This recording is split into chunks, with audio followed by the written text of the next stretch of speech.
Hi, it's Hans at ahappierman.com. Today's topic is happiness and your memory or memories.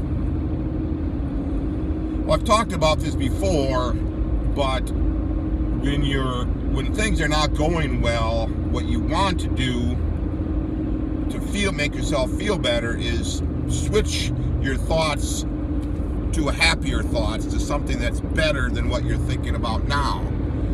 And I call it the happiness flip switch. Dr. Robert Anthony calls it the flip switch. But basically, if you're in some sort of a poor situation at the time and you're kind of miserable, frustrated, angry, or depressed, or whatever bad feelings you're having, switch those thoughts to something good. And that's basically it. And I think people can you get the concept, right? If you're thinking good thoughts, it's going to be hard to stay unhappy and miserable. What I don't think they get is that you're going to have to do this a lot, especially if you're going through an extremely frustrating, difficult time and the bad stuff just kind of keeps coming at you.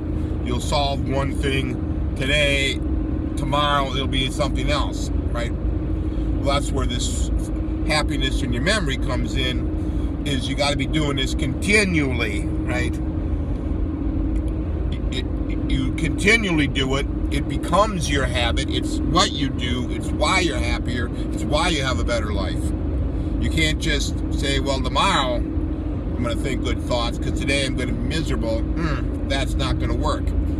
See, because just as the happy thoughts accumulate, the bad thoughts accumulate. So you want to push down the bad thoughts, and the way you push them down is by stacking good on top.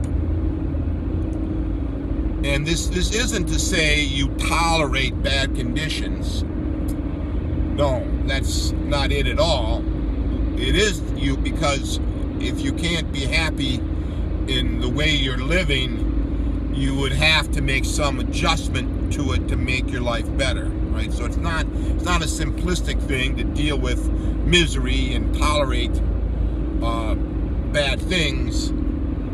It's to get you moving positively towards something better.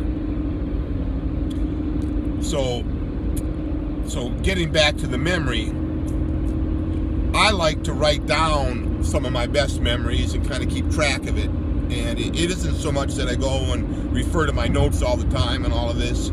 It's just kind of the taking a little bit of time, noting some of the good stuff in some sort of a journal or some sort of a way that I could conceivably retrieve if I needed to. It helps me. It helps me to remember. It helps my memory. It jogs my memory because I wrote it down once.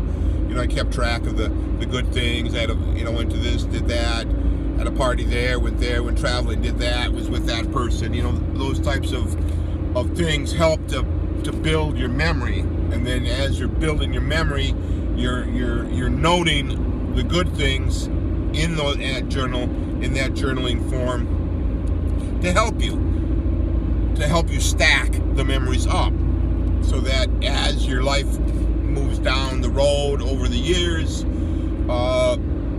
you get more and more and more and more memories. You want to stack and stack and stack up the good ones. And of course, the converse is true.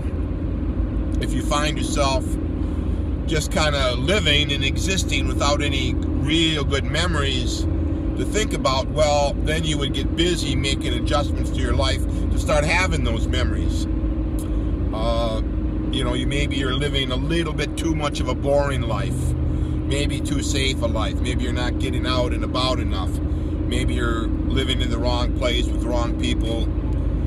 I don't know, but I have done all those things, been with the wrong people, living in the wrong place, and not doing enough to try to make the memories. Well, that's a big mistake, right? You want to be making memories. I would argue, maybe almost every week. There's 52 weeks in a year. You might want to do something somewhat memorable every week. Now, let's say you take a week-long trip somewhere. that should stack up into 7 days of memories and multiple things each day.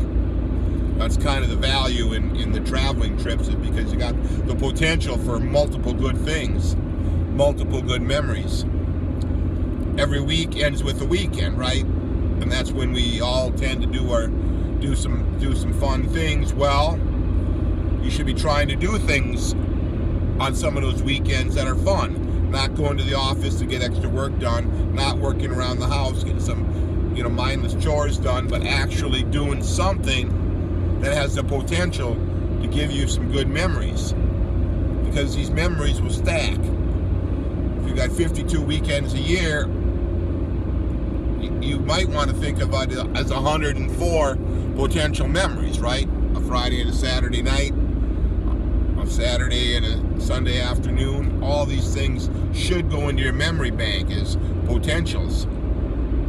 So give that idea some thought. You want to start stacking up good memories, so you do have let's say a buffer. If your life is really good, you might, at some point, you might need that buffer of good memories. Let's say when you get to the, when I was suffering under the worst times with my wife, I did have to reach back occasionally and think about some other girls that I knew who weren't giving me such a hard time, and I had to think about the fun I used to have with my friends, and that the fun I had with family, and that if I had to leave my wife, that I probably could get back to some decent type of a life. I used those memories to help me to overcome the inertia of staying in a bad situation, because I had the good memories from before. I knew I could probably have some luck with different girls. I knew my friends could always hang out with my friends and have a lot of fun. I knew my family would support me and help me through this. So I had all that, right? Because I had developed those good memories before. Now, of course, I went into the marriage hoping that the marriage would create the good memories. And there were some good times. Certainly, it wasn't all bad. It wasn't all bad at all. It just became so. So anyway, a lot of times, the reason a person getting older starts to fear death is they probably lived a life that wasn't that great, right? They have a lot of regrets, a lot of things they wish they did, and what those things they wish they did were memory creating episodes and excursions and travels and pushing out of your comfort zone and doing fun things.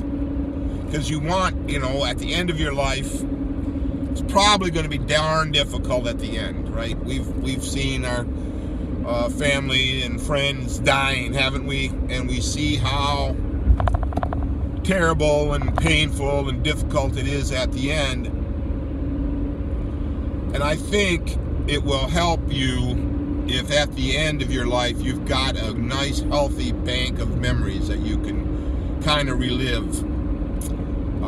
A lot of times an older person, when they're suffering like that, they don't sleep that much. They're up all night trying to go to the bathroom, and it's enormous effort, and you might be sitting on the toilet for a few hours.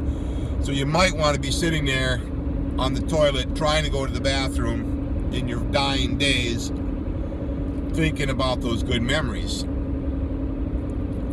I would argue that's probably what you ought to do right now, is start making some memories.